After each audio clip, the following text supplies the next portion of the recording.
My name is Gordon Webster. In 1991, I crashed my 1958 Bonanza into a cemetery in Knoxville due to the left rear cylinder blowing off.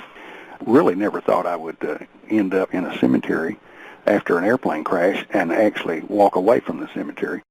As I climbed out of the downtown airport, I had such a slight little feeling of something being wrong that I tended to want to ignore it, but I decided that it just seemed like there really was something wrong, so I was just going to make a precautionary landing at the McGhee Tyson airport.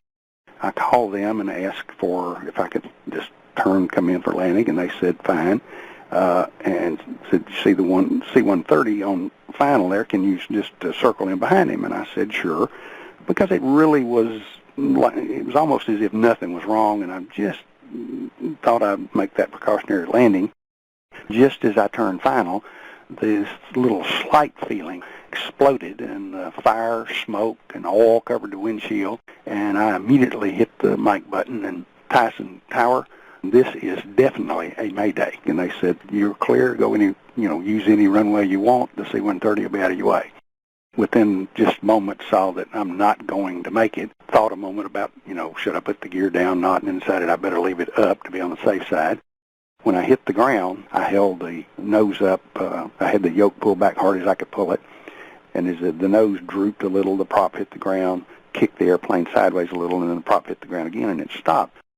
And a little while here came the news crews, and I finally said something to them where they're having a slow news day, and we just love airplane crashes. And, of course, I made the front page of the paper the next day and all the newscasts, and it was a big deal. Things that I did wrong was almost stalling the airplane because not immediately setting my glide speed and paying attention to that. I almost missed that while doing other things in preparation for a quick landing. I should have reached across and unlatched the entry door because that could jam in a landing, and in a Bonanza it's very difficult to get out if you jam that door.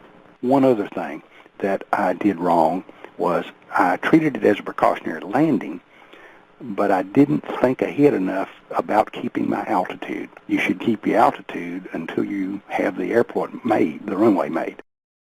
In spite of all the preparation you do, you never really think it's going to happen to you. But it can, as shown by my experience in 1991.